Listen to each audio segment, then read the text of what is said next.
শহরের গুরুত্বপূর্ণ পয়েন্টগুলোতে পর্যাপ্ত পুলিশি টহল জোরদার করা হয়েছে। জনজীবন স্বাভাবিক থাকলেও সবার মাঝে চাপ আতঙ্ক বিরাজ করছে। যে কোনো অনাকাঙ্ক্ষিত পরিস্থিতির জন্য সবাইকে সতর্ক অবস্থায় রাখা হয়েছে বলে জানিয়েছে আইন শৃঙ্খলা বাহিনী। এদিকে ঘোড়াশালে দুটি শ্রমিক সংগঠনের মধ্যে কথা কাটাকাটির এক পর্যায়ে সামান্য হাতাহাতি ও ধাওয়া পাল্টা ধাওয়া ঘটে। তবে পরিস্থিতি এখন পর্যন্ত নিয়ন্ত্রণে আছে। গত রাত থেকেই সারা দেশে এক ধরনের গুজব ছড়িয়ে পড়েছে।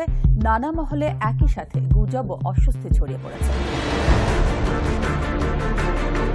কাতার আমলে এরকম হইতো শুনছি, দেখি নাই তবে শুনছি, বিশ্বাস যায় নাই। আমি একজন কবি, আমাদের এই সমাজে আমরা কখনো আপনাকে ইন্টারভিউ দিয়ে আমি বিপদে পড়তে চাই না, দেওয়ালেরও কাজ। এখন কি হবে জানো, আমার তো খুব ভয় করছে। জোনচরে রিপি, সারা দুনিয়া উল্টে গেলেও আমরা দুজন এক থাকবো। গজব পড়বে এদের উপর, আমাদের অনুভূতি নিয়ে খেলা সহ্য করব না। রক্তশোধক পরিবান, মার্কস, মাও সেতুং, চারু, ডিসকোর্স, ন্যারেটিভ, কাউন্টার ন্যারেটিভ, এসব হচ্ছে দেশকে সংঘাতের দিকে ছেড়ে দেওয়া। কিন্তু এটা যদি কন্টিনিউ হয় তাহলে আমাদের ভিন্ন চিন্তা করতে হবে। এরকম শক পেলে মানুষের মস্তিষ্কের নিউরনগুলো নষ্ট হয়ে যেতে পারে। ভাই কালকে কি হরতাল দেবে? তবু হৃদয় পানে চেয়ে থাকি, বেলা যায় সে খরণ সে তো নাইতে। ইঙ্গো মার্কিক সাম্রাজ্য, সাম্য, কাম্য, আবার ছোটবেলার কথা মনে পড়ে যায়। সেই দিনগুলো। আমরা আজ প্রায় শতাধিক মানুষের সঙ্গে কথা বলেছি।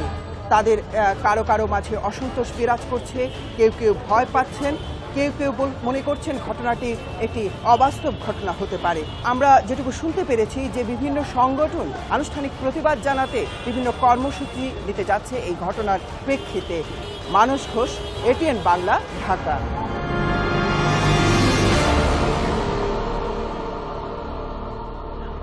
আমি মাত্র একটা দিন অফিসে ছিলাম, এর মধ্যে তোমরা একটা দুর্ঘটনা ঘটিয়ে ফেললে। শরীফ ভাই, আমরা কেন দুর্ঘটনা ঘটাবো? গেস্টটাই তো ঝামেলা করলেন। হ্যাঁ, হতে পারে আমি গেস্টদেরকে থামাইনি, কিন্তু সেজন্য পুরো দোষ আমার উপরে চাপানোর কি আছে?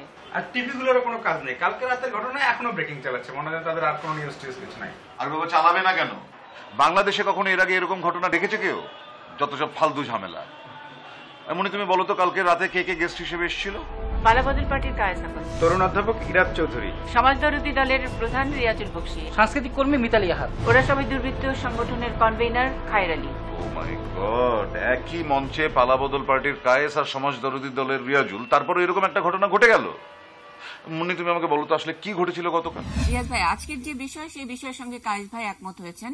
আপনি কি মনে করেন কায়েস ভাই কি সত্যি সত্যি একমত হতে পারেন? দেখুন, কায়েস সাহেবদের অনেক সমস্যা আছে, তারপরেও তিনি যে আমার সঙ্গে সুর মিলিয়েছেন, ধন্যবাদ।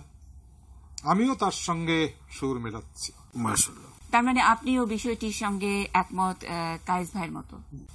অবশ্যই। আমি এই জায়গায় আরেকটা বিষয় জুড়ে দিই, আমরা রাজনীতি করি জনগণের জন্য, জনগণের স্বার্থে। এমন একটা বিষয় তো একমত হতেই হবে। আমরা রাজনীতি করি বলে যে কোনো বিষয় তো বিরোধিতা করা চলে না, চলে রিয়াজুল ভাই? আমরা আর তর্ক করব না, আমরা অবশ্যই একমত, ব্যাস, সোজা কথা। যাচ্ছি অধ্যাপক ইরাজ চৌধুরীর কাছে। ইরাজ চৌধুরী, আপনি কি বলবেন? আমি সম্পূর্ণ একমত। আমরা এটা নিয়ে অনেক ভেবেছি, গবেষণা করেছি, আমরা কথা বলেছি, অনেক আলোচনা সমালোচনা হয়ে গেছে। এখন কিন্তু আমাদের একদম সময় নেই। খায়ের ভাই, দেখেন, সুশীল সমাজ দেশের জনগণের স্বার্থ দেখে। আমরা সব সময় এ বিষয়ে কথা বলেছি। আমার বিবৃতি আপনারা অনেক সময় রেডিওতে শুনেছেন, টেলিভিশন, ফেসবুকে দেখেছেন।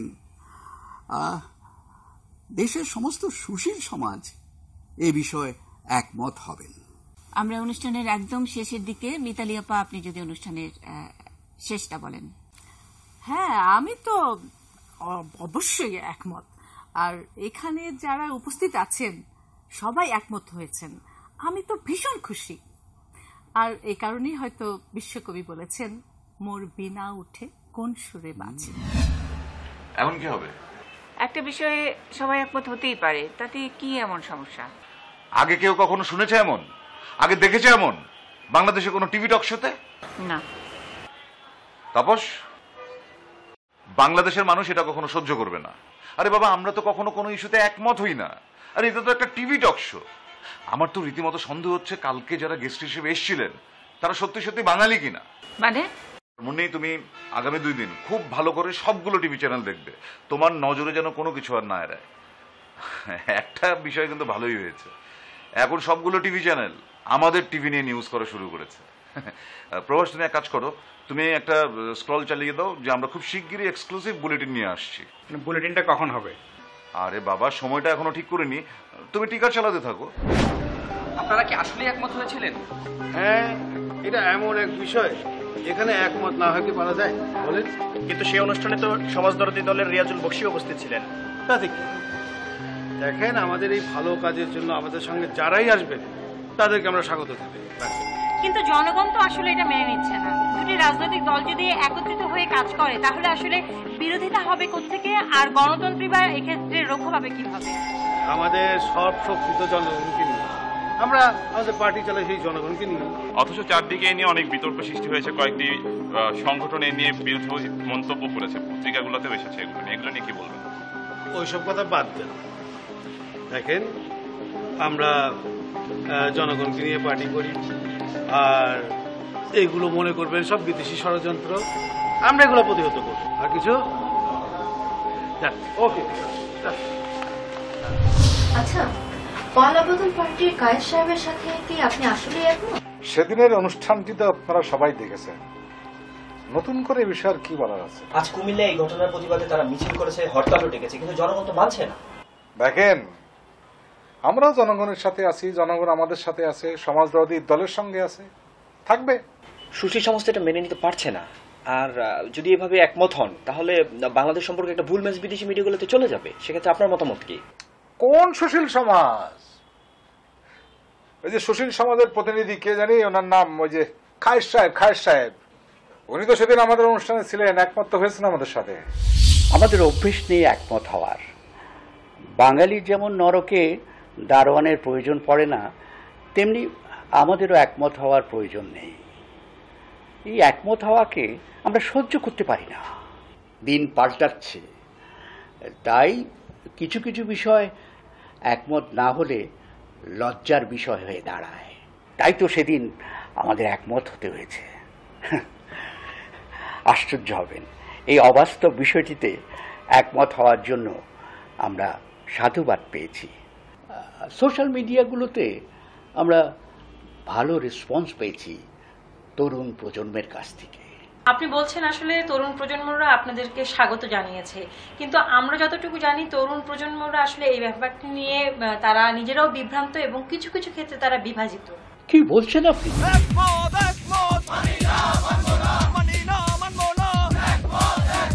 সংগ্রামী সাথী ও বন্ধুগণ, আপনারা জানেন একটি টেলিভিশন চ্যানেলে একমত হওয়ার নাটক হয়েছে। আমরা এর তীব্র নিন্দা জানাই।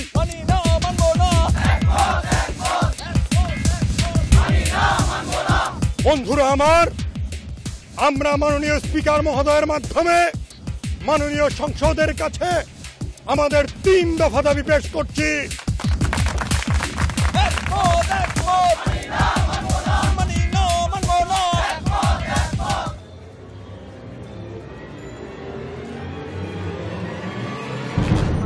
স্যার, আপনি নাকি একমত হয়েছেন?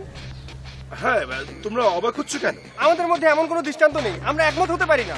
কে বলেছে আমরা এক হতে পারি না? যদি উদ্যোগ ভালো হয় আমাদেরকে এক হতেই হবে। স্যার, শিক্ষকদের বাসন্তী রঙের প্যানেল এই ব্যাপারে 50 জন শিক্ষকের স্বাক্ষর সহ বিবৃতি জমা দিচ্ছে। আমরা ম্যাজেন্টা প্যানেলেও বসে থাকবো না, আমরা বিবৃতি দেবো। 100 জন শিক্ষকের আমরা স্বাক্ষর গ্রহণ করেছি। তো স্যার, এখন আমরা কি করব? তোমরা নিয়মিত ক্লাস করবে। আমার কাজ আছে, প্লিজ। স্যার, ধর্মঘটের ডাক আসছে। ক্লাস করতে বললেই হলো? টকশোতে আজে বাজে কথা বললে এসে এখন আবার ক্লাস? তো স্যারে খারাপ কি বলেছে? ভালো খারাপের কথা বলি, টকশোতে কি একমত হইলো কেন? রাজু, মুখ সামনে কথা বল।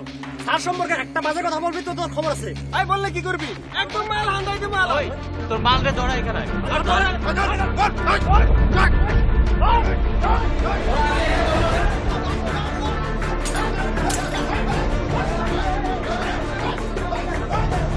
ঐক্যমতের আতাত ভেঙে দাও, ঘুরিয়ে দাও।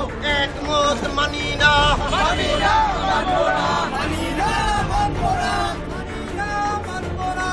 একমত, একমত, একমত।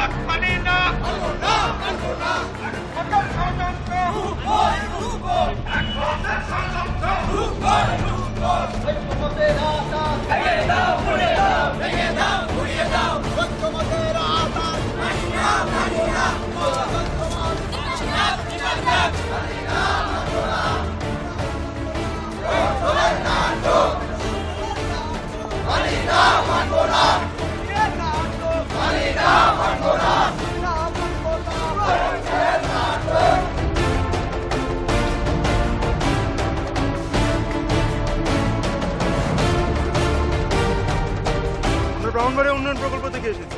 এটা কি মগের মূল্য নাকি? তারা কেন একমত হবে? আমরা এর প্রতিকার চাই। আমরা আমাদের সন্তানদের সামনে কি আদর্শ রেখে যাব? পুরো সমাজ ব্যবস্থা ভেঙে পড়ছে। আমরা বিবাড়িয়া উন্নয়ন সংকল্পের পক্ষ থেকে তীব্র প্রতিবাদ জানাই। একমত হওয়াই যাবে না।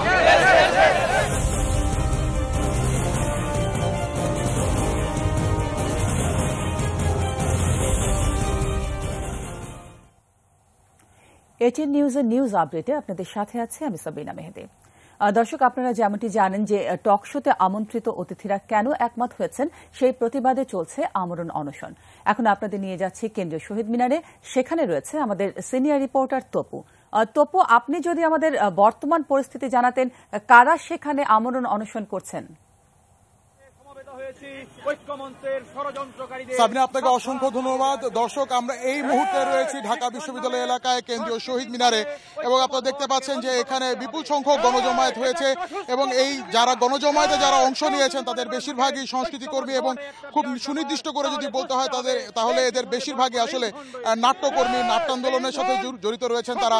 দর্শক, আমরা যেটি দেখতে পেরেছি যে এখানে নাট্যকর্মীরা যারা রয়েছেন তাদের মধ্যে কিন্তু দুটি গ্রুপ রয়েছে। সেই দুটি গ্রুপই একই সময়ে এখানে কর্মসূচি দেওয়ার কারণে কেন্দ্রীয় শহীদ মিনার এলাকায় বেশ উত্তেজনা বিরাজ করছে, এবং সেই উত্তেজনার কারণে আমরা যতটুকু জানতে পেরেছি যে পুরো বিশ্ববিদ্যালয় এলাকায় নিরাপত্তা পরিস্থিতি একটু সমস্যার মধ্যে রয়েছে। এবং দর্শক, এই মুহূর্তে আপনারা দেখতে পাচ্ছেন যে নাট্যান্দোলন বকুল গ্রুপের সভাপতি মঞ্চে বক্তব্য দিচ্ছেন। আমরা সরাসরি চলে যাচ্ছি তার বক্তব্যে। সুপ্রিয় নাট্য বন্ধুরা, শিক্ষার নামে, সংস্কৃতির নামে, রাজনীতির নামে, উন্নয়নের নামে এই একমত হওয়াটাকে বন্ধ করতে হবে। এ থেকে কোনো সুফল আসে না। কেউ যদি মনে করে থাকেন এই ঐক্যমত হওয়াটাই একটা সুফল, তাহলে তিনি ভুল সিদ্ধান্তে উপনীত হয়েছে, এবং আমরা কখনোই একমত হই না। এটা একটা অসুস্থ প্রতিযোগিতা। এই একমত হয়ে কেউ যদি মনে করে থাকেন এটা একটা বিরাট ব্যাপার, তাহলে বুঝতে হবে এর পিছনে বড় কোনো ইন্ধন রয়েছে। এই ইন্ধন শকুনের ইন্ধন, এই ইন্ধন হায়ানার ইন্ধন। সাবিনা, আপনাকে যেমনটি জানাচ্ছিলাম যে এই কেন্দ্রীয় শহীদ মিনার এলাকায় যে দুটি নাট্যান্দোলনের দুটি গ্রুপ অংশগ্রহণ করছে, তারা দুই দলই কিন্তু এই ঐক্যমত্য হওয়ার বিষয়টির যথাযথ সুরাহা না হওয়া পর্যন্ত অবস্থান, ধর্মঘট এবং আমরণ অনশনের ডাক দিয়েছেন, এবং সেই অনশনের কর্মসূচি তারা পালন করছেন। আপনারা দেখতে পাচ্ছেন যে নাট্যান্দোলন কামাল গ্রুপের সভাপতিও বক্তব্য রাখছেন মঞ্চে, সেটি আমরা জানার চেষ্টা করব। আমরা চলে যাচ্ছি সরাসরি বক্তব্যে। আমাদেরকে কেউ ঠেকিয়ে রাখতে পারবে না। আমরা মরার আগে এই প্রজন্মকে জানিয়ে দিতে চাই, আমরা কখনোই একমত হব না। আমরা দরকারে 100 মত হব, তবু একমত হওয়া যাবে না। আর আমাদেরকে মনে রাখতে হবে, এবং আমরা প্রমাণ করে দিয়ে যাব, একমত মানে 100 জন না, আর একজন মানেই হচ্ছে 100 লোকের সমান। ধন্যবাদ তপু। এদিকে একমত হওয়া নিয়ে প্রতিবাদে ফুঁসছে সারা দেশ। রাজধানীর পাশের শহর নারায়ণগঞ্জ, মানিকগঞ্জ, গাজীপুর, ব্রাহ্মণবাড়িয়া, মংলা, চট্টগ্রাম, বগুড়া, রাজশাহী সহ ফেনী, নোয়াখালী, কুমিল্লা, কক্সবাজারেও প্রতিবাদ অব্যাহত আছে। সারা দেশ থেকে আমাদের প্রতিনিধিরা জানিয়েছেন এটিএন নিউজের একটি টক শোতে একমত হওয়ার প্রতিবাদে সকাল থেকে স্কুল কলেজগামী শিক্ষক শিক্ষার্থীরা প্রতিবাদে ক্লাস পরীক্ষা ফেলে রাস্তায় নেমে আসে ও মানববন্ধন করে। পোস্টার, ফেস্টুন, ব্যানার সহ রাস্তায় নেমে এসে মানববন্ধনে অংশ নেওয়া প্রতিবাদকারীরা এ সময় বলেন, এভাবে একমত হওয়ার নামে শিক্ষা ও শিক্ষার সুষ্ঠু পরিবেশকে বিঘ্নিত করতেই এই ষড়যন্ত্রের সূচনা। এই জাতি কখনোই তা মেনে নেবে না। একমতের নামে দেশে এরকম নৈরাজ্য চলতে দেয়া যায় না বলেও মতামত ব্যক্ত করেন তারা। এই ঘটনার প্রতিবাদে দেশের কোথাও কোথাও ছোটখাটো দু একটি সংঘর্ষের কথাও জানা গেছে।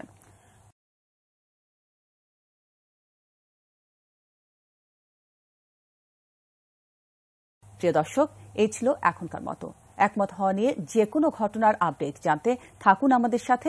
এ বিষয়ে যে কোনো নিউজ আমাদের হাতে আসা মাত্রই আমরা আপনাদের জানিয়ে দেব।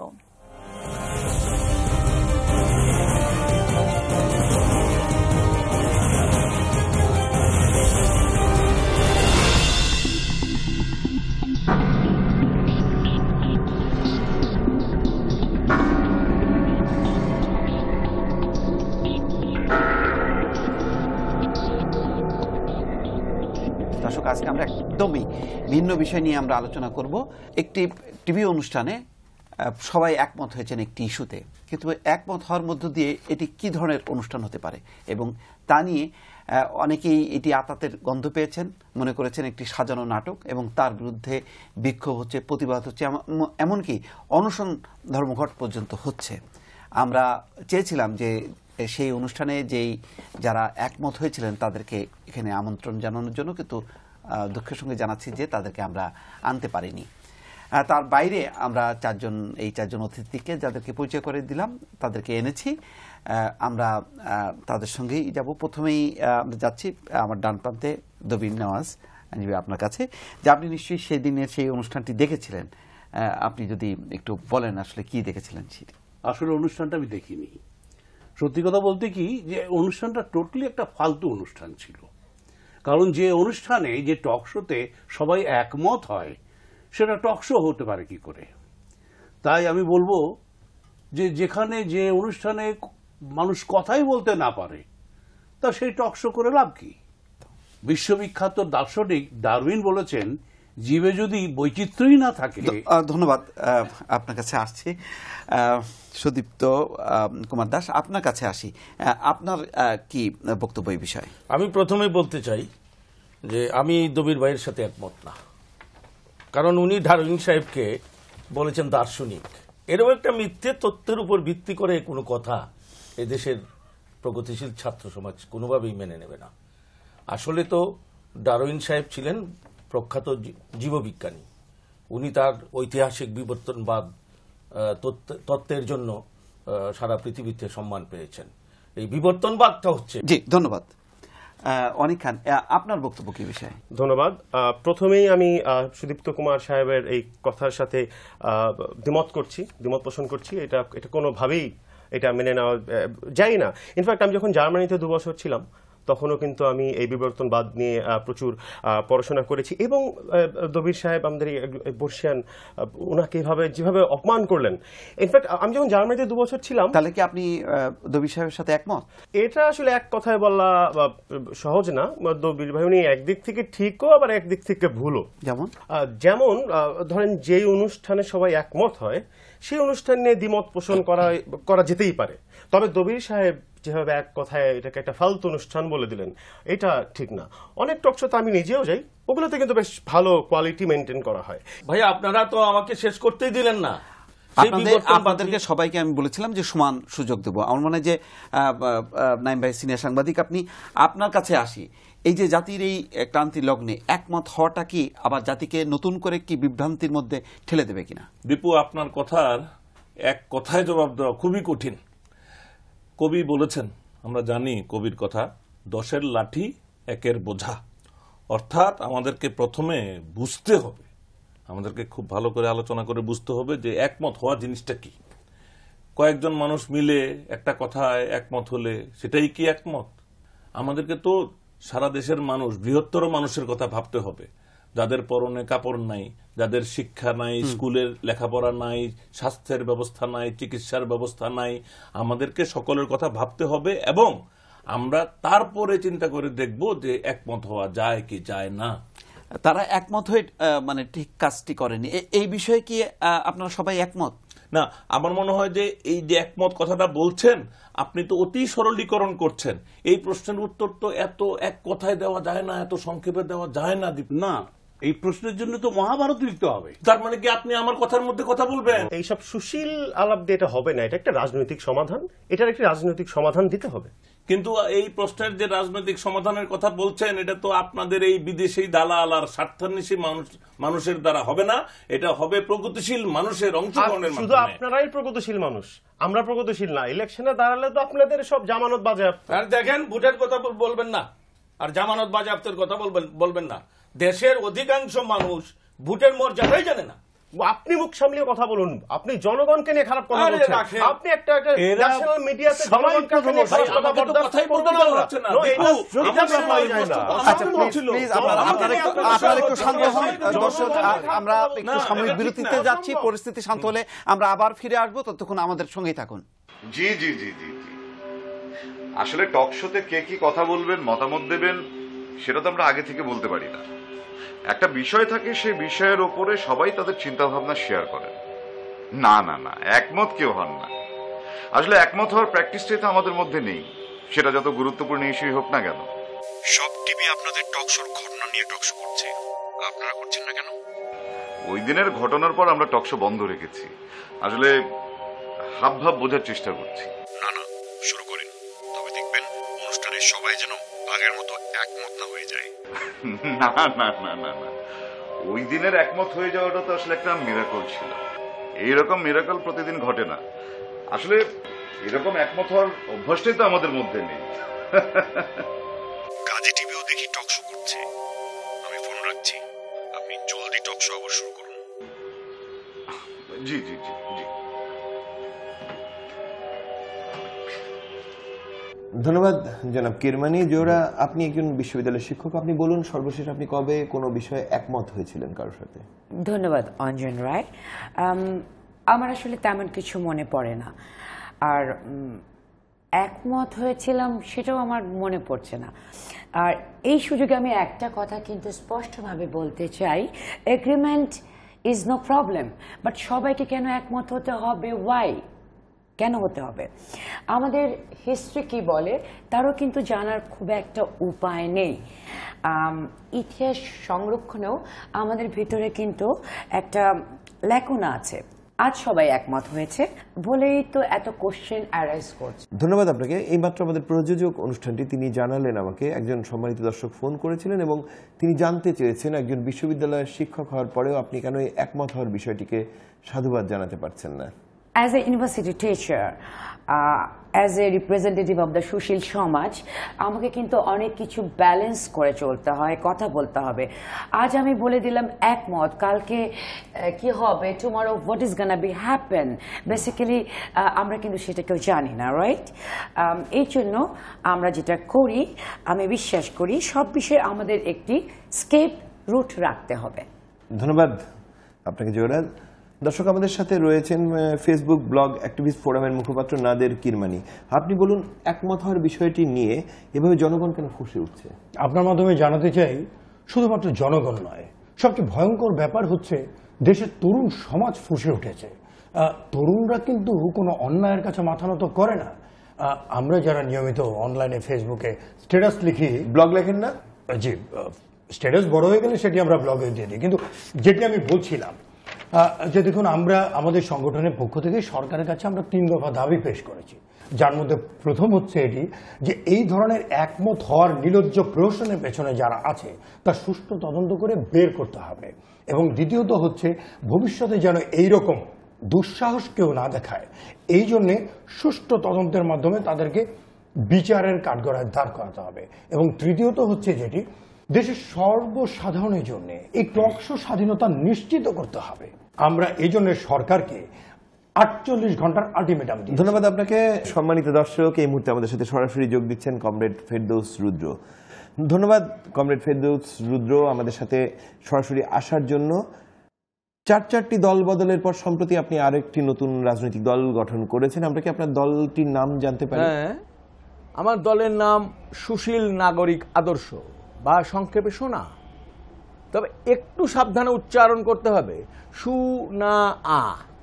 তবে আপনার একটি কথার সাথে আমি একমত নই, আমার দলটি মোটেই নতুন কোনো দল নয়। মার্কস এঙ্গেলস যে বৈষম্যহীন সমাজ ব্যবস্থা গড়ে তুলতে চেয়েছিলেন, আমার দলটি তারই আদর্শে অনুপ্রাণিত। আজ সারা পৃথিবী যখন নব্য ধনিক বুর্জোয়া শ্রেণীর নিপীড়ন নির্যাতনে মেহনতি মানুষের জীবন, আপনি জেনেছেন যে সম্প্রতি একটি বিষয়ে টকশোতে সকল অতিথিরা একমত হয়েছেন, ব্যাপারটি বিশ্লেষণ করুন। আপনাকে প্রথমেই সমস্যার মূলে তাকাতে হবে। এই যেমন ধরুন, এই যে আমি এখানে বেঁচে আছি, আবার মরেও গেছি, তাহলে জীবনটা কি, মৃত্যুটা কি? টমাস নাগেলের মতো দার্শনিক বলেছেন মৃত্যু সব সময় মন্দ। তাহলে মানুষ কেন যুদ্ধ করে, কেন জীবন দেয়? এই প্রশ্ন সবসময় দার্শনিকদেরকে তাড়িয়েছে, সেই বুদ্ধর আমল থেকে এপিকিউরাস, প্রাচ্য থেকে আব্রাহামিক রিলিজিয়ান। আপনাকে থামাচ্ছি, আমরা জানতে চাইছি যে এই একমত হওয়ার বিষয়ে আপনার মতামতটি কি, দয়া করে প্রসঙ্গে থাকুন। প্রসঙ্গেই তো আছি, সব কিছুতেই আবেগ এবং যুক্তি খাটে না। আবেগ এবং যুক্তি দুটোই মানুষের মস্তিষ্ক দ্বারা নিয়ন্ত্রিত। মস্তিষ্কের পুরনো অংশে যেমন এমিগডালা আছে, তেমনই আছে বিবর্তনের ফলে নতুন অংশে ফ্রন্টাল লোব। এই প্রশ্নেরই নানা রকম ডিসকাশন হতে পারে। আমাদের সবার কথাই মানতে হবে। এ বিষয়ে মনের মধ্যে কোনো রকম হেজিমনি থাকা চলবে না। নিৎসে থেকে শুরু করে কনফুসিয়াস হয়ে আজকের যত বড় বড় বাঘা বাঘা দার্শনিক কত বড় বড় কথা বলে গেছেন। ভলতেয়ার বলেছেন, আমি তোমার সাথে দ্বন্দ্ব করতে পারি, তবু তোমার মত প্রকাশের স্বাধীনতা আমি রক্ষা করব। এই বুর্জোয়া বিশ্বে অবশ্য কোথাও স্বাধীনতা নেই, সাম্য নেই, মানবতা নেই। শিল্প আজ হুমকির সম্মুখীন। সেই রেনেসাঁ আপনাকে থামাতে বাধ্য হচ্ছি জনাব ফেরদৌস রুদ্র, আপনি বোধ করি প্রসঙ্গটি বা প্রশ্নটি বুঝতে পারেননি। আমি আসছি জনাব কিরমানি আপনার কাছে। আপনারা যে 3 দফা পেশ করেছেন, এর বাইরে আপনাদের আর কোনো কর্মসূচি কি রয়েছে? জি, আমাদের অসংখ্য কর্মসূচি আছে, যার মধ্যে শাহবাগে আমাদের নিয়মিত যে গণজমায়েত এটা চলছে এবং সেখানে ঢোল তবলা ইত্যাদি নিয়ে আমাদের যে আন্দোলন প্রক্রিয়াটা এটি সেখানে অব্যাহত থাকবে। এছাড়াও সচিবালয়, সংসদ ভবন, প্রধানমন্ত্রীর কার্যালয় এবং ঢাকার কূটনৈতিক এলাকাগুলোতে আমাদের যেগুলো স্পর্শকাতর এলাকা আছে ওগুলোতে আমাদের প্রতিবাদ মিছিলেরও কর্মসূচি রয়েছে এবং আমরা মনে করছি এতে করে সরকারের উপর আমরা একটি চাপ সৃষ্টি করব। ধন্যবাদ কিরমানি আপনাকে। জোহরা, আমি আপনার কাছে আসছি। আপনি বিশ্ববিদ্যালয়ের শিক্ষক হিসেবে একমত হওয়াটা কঠিন বলেছেন এবং আপনি বলেছেন একটি এসকেপ রুট থাকা প্রয়োজনীয়, কিন্তু সম্প্রতি আপনারা প্রায় 50 জন শিক্ষক, সাংস্কৃতিক কর্মী, স্বাস্থ্যকর্মী, এনজিও কর্মী আপনারা কিন্তু একসাথে একটি বিবৃতিতে সই করেছেন একমত হয়ে। এটা কিভাবে সম্ভব হলো? Everything is possible, depends on কিছু কিছু বিষয়ে কিন্তু ইউ মে থিঙ্ক আমরা সবাই একমত হয়েছি। একমত হতে চাই বা না চাই, কালেকটিভ স্বার্থে কিন্তু আমাদের মানে অনেক রকমের ধান্দাবাজি, আমি আসলে বলতে চাচ্ছি আমাদের সম্পর্ক মেনটেন করতে হয় মাঝে মাঝে। আপনি ডিপলি খেয়াল করলেই দেখবেন যে আমি একটা স্কেপ রুট তৈরি করে রেখেছি, আসলে অনেক দিনের প্র্যাকটিস। যেমন ঠিক বুঝতে পারলাম না স্কেপ রুট। ওই যে আপনি আমাকে একটু আগে 50 জনের একমত হওয়ার কথা বললেন না, আমাকে যখন সাংবাদিকরা জিজ্ঞেস করলেন আমি সব জেনে শুনে একমত হয়েছে কিনা, আমি কিন্তু খুব স্মার্টলি বিজ্ঞ সাংবাদিকদেরকে বলে দিলাম আমি আসলে কিছুই পড়ে দেখিনি। বিবৃতিতে কি লেখা ছিল আমি বেসিক্যালি জানি না। মাননীয় সাংবাদিকরা আপনাকে প্রশ্ন করেননি যে কেন পড়েননি? অফকোর্স করেছিলেন। তখন আমি মহামান্য সাংবাদিকদের বললাম যারা যারা সই করেছেন বেসিক্যালি তাদের আগের কাজের ব্যাপারগুলিতে আমি কিন্তু ইমপ্রেস ছিলাম। এই একটা ভালো লাগা থেকে, জাস্ট একটু ভালো লাগা থেকেই আমি তাদেরকে কাজ দিয়েছি, আমি সই করে দিয়েছি, রাইট? এ ব্যাপারে আমি ক্ষমা চাইতেই সাংবাদিকরা আমাকে ক্ষমা করে দিলেন। এখন স্কেপ রুটটা হলো বিবৃতিটা আমি আসলে পড়ে দেখিনি। আসলেই পড়ে দেখেননি? মাথা খারাপ আপনার? বিবৃতি পড়ার সময় কোথায়? আমাকে তো বিশ্ববিদ্যালয়ে ক্লাস নিতে হয়, আমি স্টুডেন্টদের পরীক্ষার খাতা দেখারই সময় পাই না, আমাকে এত টক শোতে অ্যাটেন্ড করতে হয়, বিবৃতি কখন পড়বো বলুন? ধন্যবাদ আপনাদের দুজনকে। আরো কথা হবে নিয়ম মাফিক ছোট বিরতিটির পর। সম্মানিত দর্শক, যেমনটি থাকে প্রতিদিন তেমনটি নিয়ম মাফিক ছোট্ট একটি বিরতি রয়েছে আমাদের। প্রত্যাশা আমাদের সাথেই থাকবেন।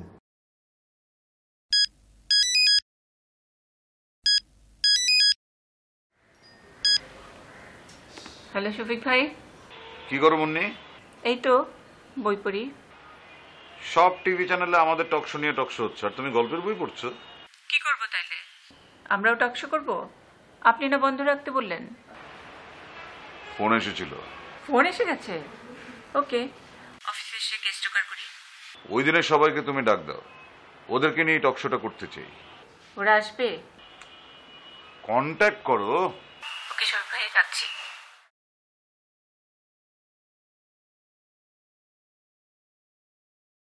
আপনারা চলচ্চিত্র আন্দোলন করতে করতে ছবি কিভাবে বানাতে হয় ভুলেই গেছেন।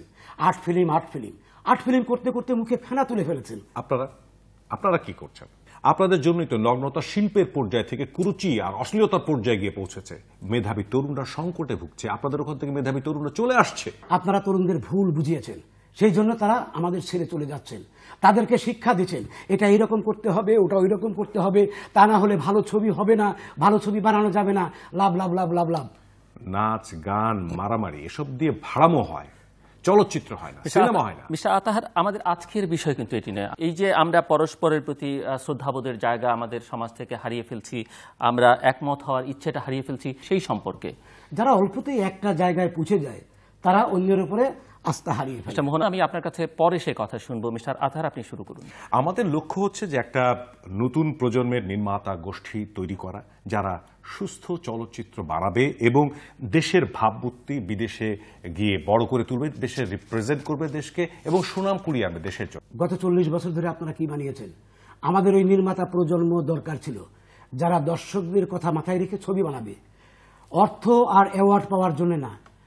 আপনাদের ছবি তো দর্শক দেখতেই যায় না। দেখুন মন সাহেব, ছবি আসলে 10 জন দর্শক দেখতে পারে, আবার 100 জন দর্শকের জন্য ছবি তৈরি হতে পারে। আমরা ছবি বানাই, আমাদের ছবির মেজাজ বুঝে এমন দর্শকের জন্য ছবি বানাই এবং তারাই হলে এসে ছবি দেখতে আসে। বানান না, কেউ তো বাধা দিচ্ছে না। 10 জনের জন্য ছবি বানান, সেই ছবি তো হল মালিকরা নিচ্ছে না। আর 100 জন ছবি না দেখলে আপনারা কান্নাকাটি করেন কেন? কেন কান্নাকাটি করব কেন? আমরা তো কান্নাকাটি করি না। দেখুন, আপনাদের মতন লগ্নি আমাদের চলচ্চিত্রে নেই। সরকার যদি আমাদের পৃষ্ঠপোষকতা না করে তাহলে বাংলা চলচ্চিত্রের ভবিষ্যৎ ভালো হবে না। বুঝলাম সরকারি পৃষ্ঠপোষকতা প্রয়োজন আছে, কিন্তু আপনি কি হলফ করে বলতে পারেন যে সরকারের অনুদানের ছবি সময় পার হয়ে যাওয়ার পরও আজ পর্যন্ত এখনো কতগুলো কমপ্লিট করা বাকি আছে? দেখুন, আমরা মানে বলিউডের ছবি থেকে কাটপিস নিয়ে আমরা ছবি বানাই না, গল্প নিয়ে বানাই না। আমরা মানে মৌলিক গল্প নিয়ে ছবি বানাই। আমাদের গল্পের ভিতরে সমাজ, দেশ এবং জাতির এক ধরনের ঐতিহ্যের প্রতিফলন থাকে। আমরা মৌলিক গল্পে বিশ্বাসী। আমাদের হাত ধরেই বাংলা চলচ্চিত্র সামনের দিকে হাঁটবে। 40 বছর ধরে তো হাঁটতেই দেখছি, দৌড়াবেন কবে? আপনারা মনে হয় খুব উঠছেন। আপনারা কাটপিস আর কপি পেস্ট ছাড়া তো কিছু শিখেন নাই। সিনেমায় গরিব আর দুঃখীদের দেখিয়ে আপনারা অর্থ পয়সা উপার্জন করেন, আপনাদের জন্য দেশের দুর্নাম হয়। আপনারা কি করেন? উদ্ভট কাল্পনিক সব গল্প নিয়ে ছবি বানান। আপনাদের ছবির নাম হচ্ছে ঢিলমারি তোর টিনের চালে, তারপরে সখী যাসনে ফিরে তাকা, এই টাইপের। মুখ সামনে কথা বলেন। আপনি বুঝে সেটা কথা বলবেন। দুঃখিত, আপনাদের দুজনকেই থামাতে হচ্ছে। সম্পূর্ণ ভিন্ন একটি বিষয় নিয়ে আপনারা দুজন কথা বললেন। চলচ্চিত্র বিষয়ক কোনো অনুষ্ঠান এটি নয় এবং সেই বিষয় নিয়ে কিন্তু আপনারা কথা বললেন, অথচ আজকের তৃতীয় মাত্রার বিষয় ছিল সমাজে এখন যে একমত হওয়া নিয়ে আলোচনা চলছে সেই বিষয়ে আপনাদের মতামতটা যারা, কিন্তু আপনারা সেই দিকে গেলেন না। যদিও দর্শকরা বুঝতে পেরেছেন যে আপনাদের প্রবল আপত্তি রয়েছে একমত হওয়ার বিষয় নিয়ে এবং এই বিষয় নিয়ে আলোচনা করতে। দর্শক, অনুষ্ঠানের শেষ প্রান্তে আমরা ধন্যবাদ বিকল্প ধারা চলচ্চিত্র আন্দোলনের কর্মী আতাহার ইসলাম এবং মূলধারার চলচ্চিত্র পরিচালক মোহন রহমান, আপনাদের দুজনকে, এবং দর্শক যারা আপনারা দেখলেন আপনাদেরকেও ধন্যবাদ। আপনাদের সবাইকে শুভরাত্রি জানিয়ে আমি জিল্লুর রহমান আজকের তৃতীয় মাত্রা এখানেই শেষ করছি। ভালো থাকবেন। না, আমার শরীরটা তো ভালো না, আর সেদিন আমার পার্টি অফিসে মিটিং আছে। আজই আমার ছোট সম্বন্ধী আমেরিকা থেকে এসেছে, ওকে একটু সময় দিতে হচ্ছে। ইস, তুমি যদি জাস্ট আধা ঘন্টা আগে আমাকে ফোনটা দিতে, আমি এই মাত্র কনফার্ম করে দিলাম একটা শোতে। না, আজ সময় করতে পারবো না ভাই, আজ পারবো না। মিনামিন্দু ফাউন্ডেশনের সেমিনার আছে শিশুদের জন্য আনন্দময় শিক্ষা, আমি আমার ওটার কিনোট স্পিকার। ভাই আমি একটু ব্যস্ত আছি আজ, বুঝেন তো, সামনে ইলেকশন। দেখি আমি জানাবো, আমি একটু সময় বের করে জানাবো ইনশাল্লাহ। ঠিক আছে, চিন্তা করে দেখি, আরেকদিন না হয় দেওয়া যাবে। পরিস্থিতি একটু নরমাল হোক, স্বাভাবিক হোক, তারপর যাবো আপনাদের টিভিতে যাবো। খুব ব্যস্ত, আরেকদিন আজকে প্লিজ। হ্যাঁ আচ্ছা ঠিক আছে, রাখছি। হ্যাঁ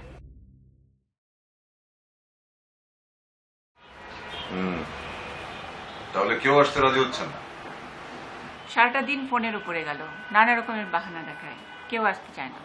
তাহলে অন্য গেস্টকে নিয়ে আসো, টক শোতে আবার গেস্টের অভাব। আসাই না, এত ঝামেলায় মাথা ঠিক ছিল না। আমি এক রহিমকে ডাকতে গিয়ে আরেক রহিমকে ডেকেছি, এদিকে শো শুরু হতে আর মাত্র 20 মিনিট। সমস্যা কি? ওনাকে বসিয়ে দাও, গেস্ট তো গেস্টই নাকি, কথা তো বলতে পারে। কিন্তু যে রহিমকে ডেকেছি উনি আবার দর্জি।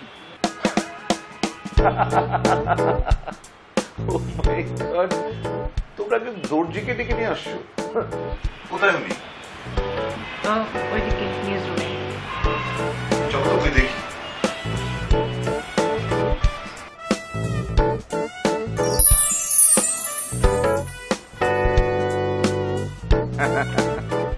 এক কাজ করো, ওনাকে নিয়ে বসে যাও। ইউনিক আইডিয়া, অনেক অনেক সুশীলের ভিড়ে একজন দর্জি। ওয়াও, তুমি তো হিট হয়ে যাবা। Are you serious? Damn serious. আগে শুরু তো করো, কোনো ঝামেলা হলে ফার্স্ট ব্রেকে উঠিয়ে দিও।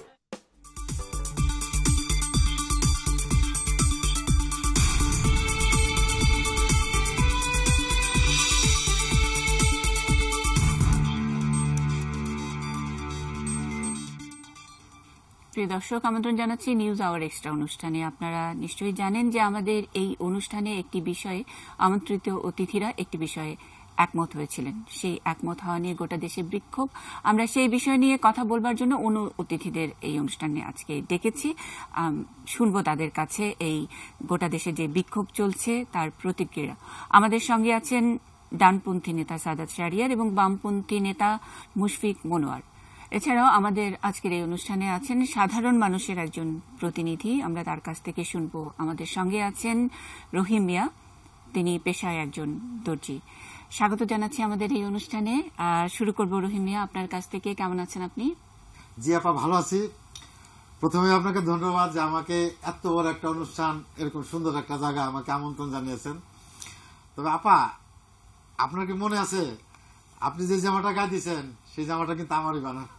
আপনি 2 দিনের ডেলিভারি দিতে বলছিলেন, আমি 1.5 দিনে। আমরা সেসব কথা পরে শুনবো। রহিম ভাই, আমি একটু জানতে চাই যে আপনি নিশ্চয়ই শুনেছেন আমাদের এই অনুষ্ঠানেই একটি বিষয়ে যারা অতিথিরা এসেছিলেন একমত হয়েছে। এই একমত হওয়া নিয়ে সাধারণ মানুষের প্রতিনিধি হিসেবে আপনার সাধারণ প্রতিক্রিয়া একটু শুনতে চাই। আমরা তো আবার সাধারণ মানুষ, ধরেন যে আমরা কোন রকমে খায় পরে বেঁচে আছি। আপনি আমার দিকে তাকিয়ে বলেন। না, মানে জীবনের প্রথম তো, এই জন্য একটু ভুল হয়ে যায়। যাই হোক, এই যে সবাই যে একমত হয়েছিলেন এটা কিন্তু একটা খুবই ভালো কথা। কিন্তু আমাদের জীবনে, মানে আমাদের দেশের বেশিরভাগ মানুষের কাজ হচ্ছে সবকিছুতে একটা বিরোধিতা করা। কিন্তু আপনি যদি যে কোনো একটা ভালো উদ্যোগ নেন তাহলে কিন্তু প্রথম যেটা করতে হবে সবাইকে একমত হইতে হবে। কিন্তু আমরা কি করতেছি, আমরা সবাই একমত হচ্ছি না, আমরা সবাই যার যার মতো করে কথা বলতেছি। মনে করেন আমি একটা কথা বলা শুরু করলাম, আমি যদি ক বলি তাহলে কেউ মনে করবে যে কিশোরগঞ্জ বলছি, কেউ বলবে কলকাতা মনে করছি, পুরোটা কিন্তু শুনবে না। তাইলে সবকিছু আগে মনোযোগ দিয়ে শুনতে হবে, বুঝতে হবে যে তারা কি চায়। আমি আসবো আপনার কাছে। আমি যাচ্ছি বামপন্থী নেতা মুশফিক মনোয়ারের কাছে। মুশফিক মনোয়ার, আপনার সুদীর্ঘ রাজনৈতিক জীবনে একমত হতে দেখেছেন কাউকে? কখনোই একমত হতে দেখিনি। আপনি যদি আমাদের বামপন্থী রাজনৈতিক দলের ইতিহাসের দিকে লক্ষ্য করেন তাহলে এই বিষয়টা পরিষ্কার হবে। আমাদের রাজনৈতিক দল এখন অনেক ভাগে বিভক্ত। এটাই হওয়া উচিত, এটাই হওয়া স্বাভাবিক। যেখানে একটি পরিবারের দিকে তাকালে দেখব যে সেখানে স্বামী স্ত্রীরা একমত হতে পারে না, সেখানে একটি টক শোতে এতগুলো বক্তা কি করে একমত হয়? আমার তো ধারণা এটি একটি সাম্রাজ্যবাদী আগ্রাসন। আমাদেরকে জানতে হবে যে ফুকো, বার্টন রাসেল এই একমত হওয়ার বিষয়ে কি বলেছেন। স্যার, আমি একটা কথা বলতে চাইছিলাম। জি বলেন। মানে এই যে আপনারা যে এত কথা বলেন, টক করেন, এটা আসলে কাদের জন্য? জনগণের জন্য, দেশের কৃষক, শ্রমিক, মেহনতি মানুষের জন্য।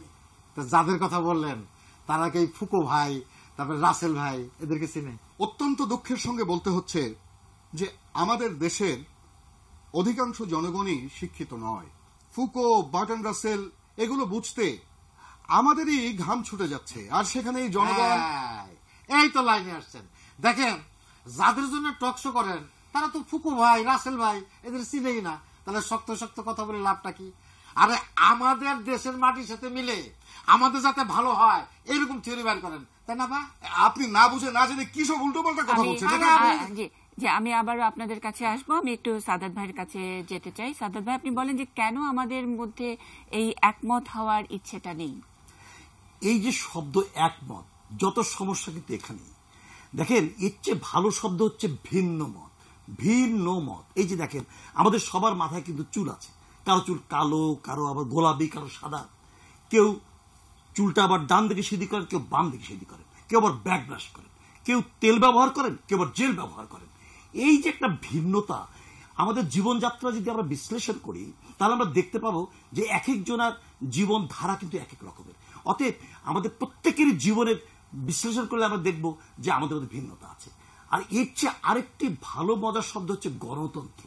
এই গণতন্ত্রকে যদি রক্ষা করতে হয় এবং সংরক্ষণ করতে হয়, সেই জন্য কিন্তু আমাদের ভিন্নতা প্রয়োজন। এই যে আমরা এখানে সবাই বসে আছি, দেখেন এক একজনের এক এক রকম চিন্তা ভাবনা। যদি এটাই হচ্ছে গণতন্ত্রের মূল মন্ত্র, এটা যদি আমরা মেনে নিতে পারি তাহলেই গণতন্ত্র সুসংগত হবে। তাহলে আপনি যে রাজনৈতিক দলের সদস্য, সেখানেও তো অনেক নেতাকর্মী আছে এবং তারা যদি সকলেই ভিন্ন ভিন্ন মতের ধারক ও বাহক হয়, তাহলে আপনারা এক ছাতার নিচে আছেন কিভাবে?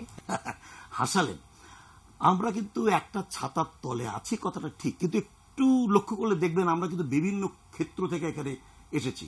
কেউ সুবিধাবাদী, কেউ ব্যবসায়ী, কেউ আবার অবসরপ্রাপ্ত কর্মচারী, কেউ আবার অন্য দল থেকে এসে যোগ দিয়েছি। আবার কারো কারো মুক্তিযোদ্ধার তকমা আছে কিন্তু ইতিহাস বিকৃতকারী। আমরা একটা আদর্শের তলায় আছি ঠিকই, কিন্তু আমাদের কেউ কেউ নিজের আখের গোছাতে ব্যস্ত, যার জন্য এখন পর্যন্ত আমাদের কোনো উদ্যোগ সফল হয়নি। তাছাড়া দেশ পরিচালনার ক্ষেত্রে আমাদের কোনো কর্ম পরিকল্পনা আমরা এখনো পর্যন্ত নির্ধারণ করতে পারিনি। মনোর ভাই, আপনি কিছু বলবেন? এদেশে কিছুই হবে না, সবকিছু ভেঙে পড়েছে। যে দেশের বেশিরভাগ লোকের মাঝে শিক্ষা নেই, আজকে এখানে একজন অশিক্ষিত দর্জির সঙ্গে বসে আপনি ভালো করে খুঁজে দেখবেন, এই দেশের বেশিরভাগ লোক কিন্তু এমএ পাস করছে, হয় ম্যানেজমেন্টে আর নাহলে রাষ্ট্রবিজ্ঞানে। কিন্তু এই দেশে এই দুটো বিষয়ের অবস্থা সবচেয়ে বেশি খারাপ। আমার মনে হয় এই ভাই এই দুইটা সাবজেক্টের যে কোনো একটা এমএ পাস করছে। যেটাই করে না কেন আপনি কিন্তু খুব বেশি বেশি বলছেন। আপনি কিন্তু আপনি একজন অসুখ ভাই, আমরা তো কিছু লেখাপড়া বেশি বেশি বলছেন। আপনি বলেন আপনি কতটুকু লেখাপড়া করেছেন এটা মনে আপনাদের কাছে আবার আসবো। সাদাত ভাই, আপনি কি কিছু বলতে চান? আমি বলতে চাই, আমাদের মাঝে একমত হওয়ার কোনো দৃষ্টান্ত আপনি পাবেন না। আমরা বাঙালি না বাংলাদেশি, এ ব্যাপারে একটা বিভ্রান্ত সৃষ্টি করে রেখেছি। আমরা জনগণকে এবং পুরো জাতিকে বিভ্রান্ত এবং বিভাজন করে রেখেছি। এই সব কিছু থেকে বোঝা যায় যে আমরা আসলে একমত হওয়াটা কখনোই পছন্দ করি যে না। আমরা সাধারণ মানুষ যে কোনো ভালো বিষয়ে একমত হতে পছন্দ করি, কিন্তু আপনারা আমাদের একমত হতে দেন না। আমরা মিলেমিশে থাকতে চাই, আপনারা সেটা চান না। আপনারা আপনাদের স্বার্থ মতো যখন যেটা খুশি সেটা বলে দেন। শুনুন, আমি নিশ্চিত করে বলতে চাই, আমি যখন কোথাও ভালো কাজ দেখি, শুভ উদ্যোগ দেখি, সেটা আমার মতামতের মাধ্যমে আমি সাধুবাদ জানাই। কেউ কখনো বলতে পারবে না আমার মতামতের মাধ্যমে কাউকে আমি কখনো হেয় করেছি। আমার মন্তব্য যত্ন সহকারে আমি আমার কর্মীদের মধ্যে সেটা বিলিয়ে দিই। আমিও বলতে চাই, আমি আমার কোনো মতামতের জন্য লজ্জিত নই। আমার মতামত যদি কারো সঙ্গে না মেলে সেটা তার দন্যতা। আমি আমার সকল কাজে মেহনতি মানুষকে সঙ্গে নিই। দেখছেন না, দেখছেন এরা দুইজন আমি আমার এইগুলো ছাড়া কথাই বলতে পারতেছে না। তাহলে এরা দুইজন একমত হবে কিভাবে? মানে ভিন্ন মত পোষণ করাটা ওনাদের একটা ফ্যাশন হয়ে গেছে। মানে উনি আমার কথার সাথে মিললেন না, উনি স্মার্ট হয়ে গেলেন। এনারা স্মার্ট হতে চাইছেন, ভেরি ভেরি স্মার্ট। আপনি আসলে কি বোঝাতে চেয়েছেন? ভিন্নমত কি থাকতে নেই? আপনি একটা কথা বললেই সেটা আমাদের কোনো একটা মত প্রকাশ না করে একমত হয়ে থাকবো? সমস্যাটা হইতেছে আপা, এরা সবাই সব জানতে হয়ে গেছে, সবাই ভাবতেছে তারটাই ঠিক, এই কারণে কেউ একমত হতে পারতেছে না। আমার সাপ কথা আপা, টিভিতে যাদের নিয়মিত গলাবাজি করতে দেখেন, তারা কিন্তু কেউ এই যে পেট্রোল বোমা দেশটা পুড়ে যেতেছিল, দেশে কত অশান্তি হইতেছিল, তারা দেশে বিদেশে ঘুরা কত শান্তির কথা বলে, বড় বড় পুরস্কারও আনছে, কিন্তু একজনও কিন্তু এই বিষয়ে কোনো কথা বলে নাই। বলছে বলেন? তারপরে এই যে গাছ কাটতেছিল, গাছ কাটা সাফা করে ফেলতেছে, এই যে পরিবেশবাদীরা আছে কত কথা বলে, এরা কিন্তু একটা গাছও বাঁচাইতে আসে নাই। কিন্তু দেখেন যখন কথা বলে, ওরে বাপ রে বাপ, কথার আকারে থুবড়ি উঠে দেয়। আমার কথা হইতে চাপা, এদের মধ্যে যতদিন আমি তো এই হামবরা ভাব থাকবো, ততদিন পর্যন্ত এরা একমত পোষণ করতে পারবে না। দেখেন, আমি একটা সাধারণ দর্জি মানুষ, আমি বেশি লেখাপড়া জানি না, কিন্তু আমি কি চেষ্টা করি? আমি চেষ্টা করি সুন্দর সুন্দর জামা কাপড় বানায় আপনাদের পরাইতে। মনে ঝামেলা বেঁধে যাবে, তাড়াতাড়ি সামনে নাও। আমি কি করতাম জানেন? আমি এগুলো মুখগুলা সুন্দর করে সেলাই করে দিতাম, যাতে তাদের মুখ দিয়া সুন্দর সুন্দর কথা বেরায়। দেখেন, আপনি কিন্তু খুবই উল্টো পাল্টা কথা বলছেন। আপনি যে বললেন মনে ঝামেলা বেঁধে যাবে, জলদি ব্রেকে যাও, ব্রেকে। আমাদের এখনই একটি ছোট্ট বিরতিতে যেতে হবে। প্রিয় দর্শক, থাকুন আমাদের সঙ্গে।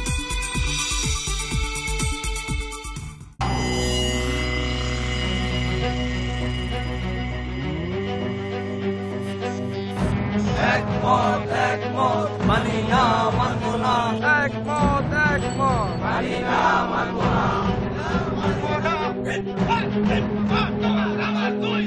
একমত মানি না সকলেই ষড়যন্ত্রে লিপ্ত হয়ে ওঠে। একমত হওয়া নিয়ে তো একটা বিক্ষোভ চলছে, লোকে ভাবছে একমত হয়েছে, নিশ্চয়ই এর পিছনে কিছু একটা ধান্দা আছে, তারা সবাই একমত হবে কেন? সেই জন্য সে একমতের বিরুদ্ধে সবাই লড়াই করছে, বিভিন্ন জায়গায় প্রসেশন হচ্ছে, কোথাও মানববন্ধন হচ্ছে। যে একমত হয়েছে এটা আবার কি? একমত তো হওয়া সম্ভব না, উচিত না। এই যে রিসেন্টলি তোমাদের হয় টেলিটক হয়, সেখানে একমত হয়ে গেল, টক শোতে একমত হয়ে গেল, হইল হইল্লা। তারপরের দিন দেখলে প্রশ্ন যে একমত হলেন কি করে একই জিনিসে? তাহলে ওদেরকে সব আগে থেকে বুঝিয়ে বলে আনা হয়েছে যে আমি যা বলবো তাতে তোমরা এগ্রি করবে। দেশ চালাতে গেলে একমত হলে তো হবে না, চলতে হবে, আমাদের নিজেদের মধ্যে মারামারি করতে হবে। সুধী সমাজ তারা মারামারি করবে, টেলিভিশনের টেলিটকে আমরা মারামারি করব, সব জায়গায় আমরা সংগ্রাম করব, তারপরে একমত হওয়া উচিত না। এইটি হচ্ছে মানুষের এখন ধারণা হয়ে গেছে। স্যার, কখনো কেউ কখনো কোনো বিষয়ে একমত হবে না। গণতন্ত্রে ডেমোক্রেসিতে দ্বিমত তো থাকবেই তো। একজন একরকম বলবে, যারা কমিউনিস্ট পার্টি তারা একরকম বলবে, যারা আওয়ামী লীগ তারা একরকম বলবে, যারা বিএনপি তারা একরকম বলবে, এরশাদ সাহেবের জাতীয় পার্টি একরকম বলবে। একমত তো হতে পারে না, কিন্তু একমতের মধ্যেও ঐক্য আনা যেতে পারে। বয়স্ক নাগরিক হিসেবে আমি বলতে চাই যে একমত হন আপনারা। একমত হওয়া মানে আমি যা বলবো আপনি যা বলবেন সবই এক হবে তা না, কিন্তু আপনারা একটা জিনিসে একমত হন, সেটা হচ্ছে দেশের বিরুদ্ধে কেউ কাজ করবেন না। স্যারের সম্প্রতি আমার একটা টক শোতে সব অতিথিরা একটি বিষয়ে একমত হয়েছেন এবং সেই একমত হওয়া নিয়ে সারা দেশে তুলকালাম। আমি একটু আপনার অভিমত জানতে চাই। না মানে এটা খুবই কি বলবো, আমার একটা আমি যথেষ্ট বিচলিত যে সবাই মিলে যদি একটা বিষয়ে মানে একমত হয় তো সেটা নিয়ে মানুষজন তোলপাড় হবে কি জন্য।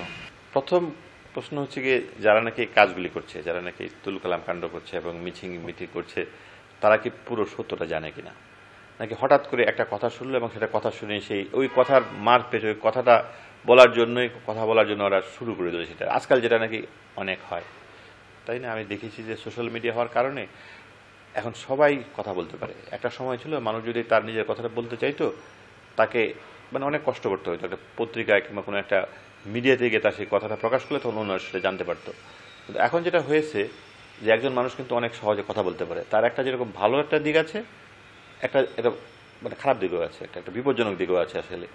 কাজে আমরা অনেক সময় দেখতে পাই যে একজন মানুষ হঠাৎ করে কিছু একটা শুনলো, সে কোনো একটা কমেন্ট করে দিল, কিংবা তার তো যেটা ডেঞ্জারাস, হয়তো ভালো কোনো একটা কাজ হচ্ছে সেটাকে সমর্থন করা দরকার, সে সেটাকে সমর্থন করে একটা দুটো কথা বললো, তারপরে বললো কিন্তু বলে সেই কথাটার বিরুদ্ধে সে একটা অন্য জিনিস বলতে লাগলো এবং সেই কথাটার ভিতরে একটা অবিশ্বাস ঢুকিয়ে দিল, একটু অশ্রদ্ধা ঢুকিয়ে দিল, একটু, তাই না? এই কাজগুলো কন্টিনিউয়াসলি হচ্ছে। স্যার, এই একমত হওয়া নিয়ে সারা দেশে বিক্ষোভ সমাবেশ এবং আমরা জানি সোশ্যাল মিডিয়াতেও খুব তুলকালাম বিষয়টি। আমরা আসলে কোথায় একমত হব, কার সঙ্গে একমত হব এবং এটার ক্রাইটেরিয়াগুলো কি কি হওয়া উচিত? আমাদের তো একমত হতে হবে, অনেক জায়গাতে আমাদের একমত হতে হবে, কিন্তু মানে সবসময় আমাদের লক্ষ্য রাখতে হবে যে আমি কার সঙ্গে একমত হচ্ছি। আমি সবসময় বলি, জোর দিয়ে বলি এবং আমি নিজে আমার জীবনে এটা সবসময় প্রয়োগ করে থাকি, শুধুমাত্র যারা মুক্তিযুদ্ধের ফিল্টার দিয়ে যারা বেরিয়ে আসবে তাদের সঙ্গে একমত হওয়া যায়। আমি তোমার সঙ্গে দ্বিমত করতে পারি, যে কোনো বিষয়ে ঝগড়া করতে পারি ঘন্টা পর ঘন্টা, কিন্তু যখনই মুক্তিযুদ্ধের বিষয় আসবে তখন তুমিও বলবো যে হ্যাঁ অবশ্যই আমি মুক্তিযুদ্ধে বাংলাদেশ চাই, আমি বলবো যে হ্যাঁ অবশ্যই আমি মুক্তিযুদ্ধে বাংলাদেশ চাই। আমি যদি দেখি সেই মুক্তিযুদ্ধের ফিল্টার দিয়ে পাশ করে বেরিয়ে যাচ্ছে, তাহলে হ্যাঁ তার হয়তো ছোটোখাটো ব্যাপার নিয়ে আমি তার সঙ্গে তর্ক করতে পারি, আলোচনা করতে পারি, কিন্তু আমি জানি তাকে বিশ্বাস করা যায়, কারণ বিপদের সময় আমি তার সাহায্য নিতে পারি। আমি তাকে বলতে পারি যে তুমি আমার পাশে আসো, আমার পাশে দাঁড়াও, এবং আমি জানি সে নিশ্চিতভাবে আমাকে সাহায্য করবে। ভাই আপনার জন্য মিষ্টি আনছি, নিউ মিষ্টি ভান্ডারের মিষ্টি। ভাই আমারটা খান, আদি মিষ্টি ভান্ডারের মিষ্টি। আরে ভাই আমারটা খান, আমারটা নিউ এর আদি মিষ্টি। আরে খাবো খানা একটা খানা খাওয়ার সময় শেষ হয়ে যায় নাই, কয়েকটা বাক্স আমার গাড়িতে তুলে দিয়ে। আরে তোমরা নাও, এদিকে খাও। আচ্ছা তোমরা এগুলো রাখেন এখন, আরে মিটিংটা শেষ করে নিই। আমার মনে হয় আপনি জেনে শুনে কায়েস আকন্দের সাথে একমত হয়েছে। আমার মনে হয়েছে বিষয়টি খুবই গুরুত্বপূর্ণ, সেই জন্য আমি একমত হয়েছি। কায়েস আকন্দ যে 2টি আসন ছেড়ে দিয়েছে, সেই 2টি আসনে আপনি নমিনেশন চাইবেন বলে ঘোষণা দিয়েছেন। কি আপনি কি বলতে চাচ্ছেন? কি আপনি রিয়াজুলের কাছে টাকা পয়সা নিয়ে নাকি আসন ছেড়ে দিয়েছেন? অসম্ভব! কি সব কথা বলেন আপনারা? মেহনতি মানুষের উন্নয়নের জন্য, তাদের ভালোর জন্যই আমি রাজনীতি করি। টক শোতে আপনি রিয়াজুলের সাথে জোট করতে একমত হয়েছেন, তাহলে জোট করার সমস্যা কোথায়? বুঝছি, এই বিষয়টার জন্য আমাদের সাধারণ কর্মীদের কাছে ভুল বার্তা যাচ্ছে। আমার মনে হয়েছে বিষয়টি খুবই গুরুত্বপূর্ণ, তাই আমি একমত হয়েছি। এটা তো আমাদের পার্টির জন্য ভালো। রিয়াজুল বললে আপনি মেনে নেবেন, আপনি তুলে আমি দিচ্ছি, রিয়াজুল সেটা মেনে নিচ্ছি। এত সহজে স্বীকার করলে তো হবে না, আপনি নিশ্চয়ই কোনো আঘাত করেছেন। দেশের সঙ্গে দশের সঙ্গে বেইমানি করে রিয়াজুল কোনোদিন রাজনীতি করে না, কোনো আদত করে না। না না না না না, এই কায়েস কখনো টাকার জন্য রাজনীতি করে না। ষড়যন্ত্র, এটা গভীর ষড়যন্ত্র। কায়েস কখনো ষড়যন্ত্র করে না, আদত। এই অর্বাচীনের মতো কথা বলছে কেন? আজ সমাজের রন্ধ্রে রন্ধ্রে ঘুনোপোকা, শিরা উপশিরায় দুর্নীতি, ষড়যন্ত্র আর আতাত। আজ যে রক্ষক সেই ভক্ষক। বাইরে বাইরে যাদের দা কুমড়ো সম্পর্ক, ভেতরে শুধুই আত্মীয়তা। আজ সারা দেশ নগ্ন আতাতের শিকার, ধর্মীয় উন্মাদনার শিকার, ধোকার শিকার। ষড়যন্ত্রের দেয়াল যেন চারপাশ থেকে আমাদের ঘিরে ধরেছে। তার উপর আছে আবার নানাবিধ চাপ, আশপাশের চাপ, ওপরে নিচের চাপ, পূর্ব পশ্চিমের চাপ। প্রিয় দর্শক, কেমন আছেন এই চাপের মধ্যে? কেউ ষড়যন্ত্র করছে না তো? কেউ আতাত করছে না তো? চোখ রাখুন ইনভেস্টিগেশন 360 ডিগ্রিতে।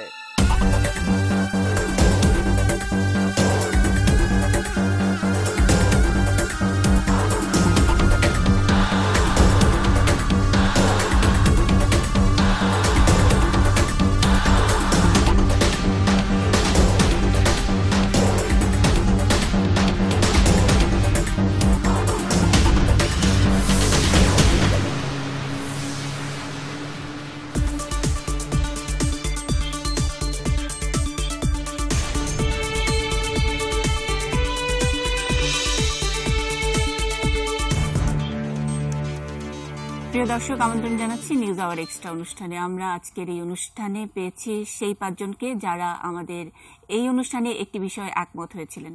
তাদের এই একমত হওয়ার বিষয়ে অবাক হয়েছে গোটা বাংলাদেশ এবং একমত হওয়ার বিষয়টি মেনে নিতে পারেনি দেশের মানুষ। এ কারণে বিক্ষোভ, অনশন, আন্দোলনে স্থবির এই দেশ। আমরা সেই পাঁচজন অতিথির সঙ্গে আবারও যোগাযোগ করেছি এবং তাদেরকে হাজির করেছি আজকের এই অনুষ্ঠানে। তাদের কাছেই জানতে চাইব তারা সত্যিই কি সেদিন একমত হয়েছিলেন। শুরুতেই কায়েস ভাই, আমি একটু জানতে চাই আপনার কাছে যে গোটা দেশের মানুষ তো এই একমত হওয়ার বিষয়টি মেনে নিতে পারছেন না, আপনি কি বলবেন? এই একমত হওয়াটা তো ফট করে এক কথা বলে ফেলা যায় না। কারোর সাথে একাত্ম, মতের মিল, এই বিষয়গুলো থাকতেই পারে। তার মানে এই না যে আমরা এটা মেনে নিলাম। বাংলার জনগণ এই জিনিসটাই তাদের প্রতিবাদে এটা প্রকাশ করছে। রিয়াজ ভাই, আপনি কি বলবেন? আপনার কি একমত হওয়াটা ভুল ছিল? আপনি তো এভাবে আপনার মুখের কথা আমার মুখের মধ্যে বসে দিতে পারেন না। না, নেভার। কিসের একমত? আমরা কিসের একমত হয়েছি? কোনো একমত কিছু হয়নি। আমাদের বক্তব্য খুবই ভুলভাবে প্রচার করা হয়েছিল। আমি দৃঢ়ভাবে কথা বলতে চাই। ভুল প্রচার করা কিভাবে হলো? কারণ এটা তো লাইভ অনুষ্ঠান ছিল এবং লাইভ অনুষ্ঠানে তো এডিট করার কোনো ব্যবস্থা নাই, আপনারা নিশ্চয়ই জানেন। এটা ইলেকট্রনিক কারসাজি হয়েছে। ওমা, এটা কি বললেই হলো নাকি? দর্শক কি আর লাইভ অফ লাইভ এসব কিছু বুঝতে পারে নাকি? এখানে নিশ্চয়ই কোনো টিভি চ্যানেলগুলোর কারসাজি আছে।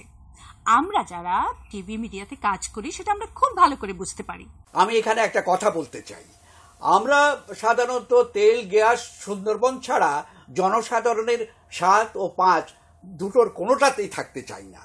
আর সেজন্যই মাঝে মাঝে আমাদেরকে ভুল কোট করা হয়। আমারও কথা আছে, আমার কথা ঠিক মতো আসেনি। আমাকে আমার ছাত্ররা, আমার প্যানেল আমাকে ভুল বুঝেছে। শিক্ষক হিসাবে আমি মা হতো, এটা পরিষ্কার হওয়া দরকার।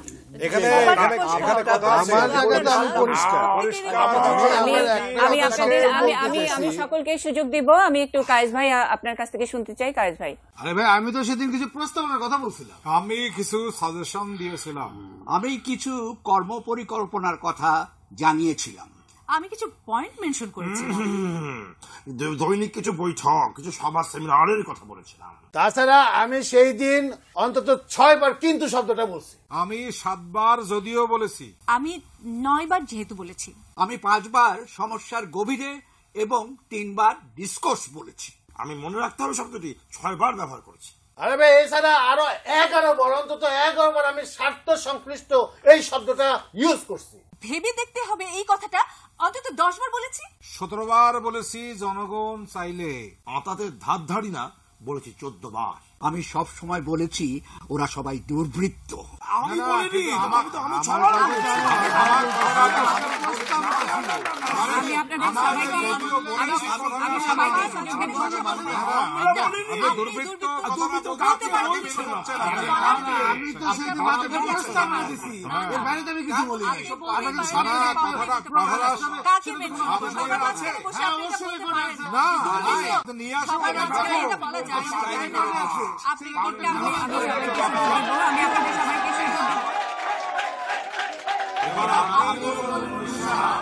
সেদিনকে আমরা একমত হয়েছিলাম।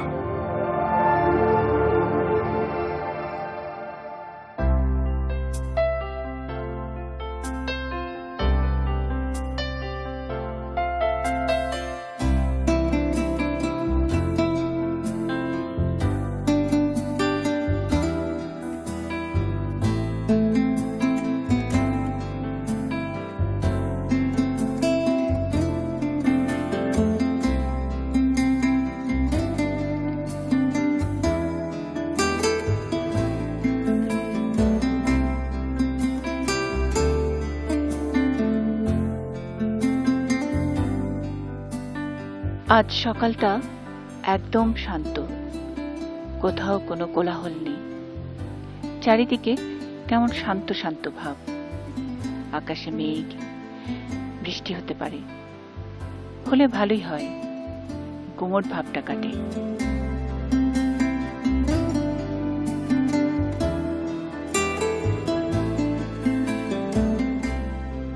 মাইনা কি করছো? একটু লিখছে। আচ্ছা মাইনা, তোমার অনুষ্ঠান নিয়ে যে এত গন্ডগোল হয়ে গেল আমি তো কিছুই জানি না। সেদিন বড়রা কি নিয়ে একমত হয়েছিলেন? তুমি এখন বুঝবে না, আর একটু যখন বড় হবে তখন বুঝিয়ে বলবো। কি জানি, বড় হওয়ার পর বললে আমিও তোমার সঙ্গে একমত নাও হতে পারি। ওরে দুষ্টু মেয়ে, ঠিক আছে। গাল টিপবা না জোরে? গাল টিপবো। জোরে টিপবা না। যাও।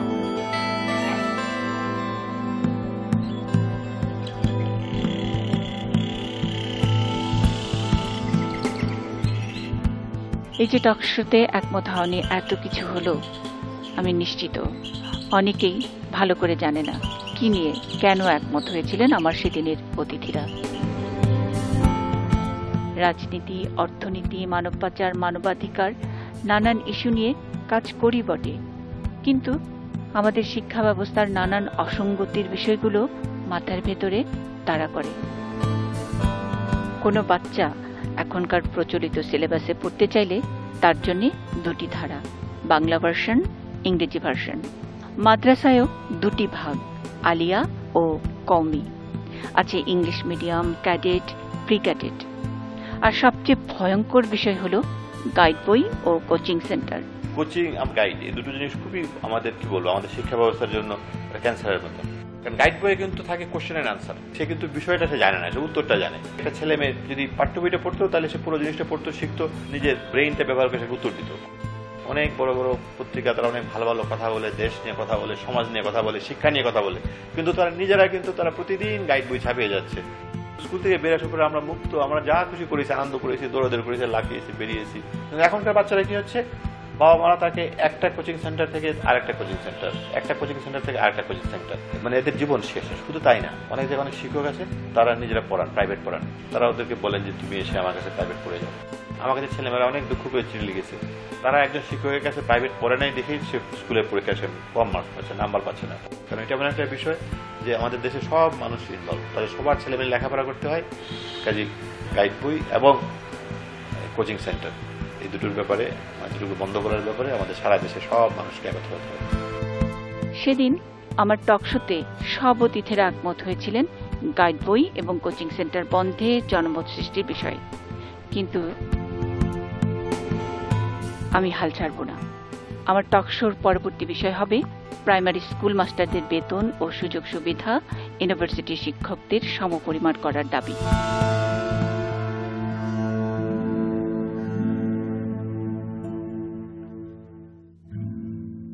আমি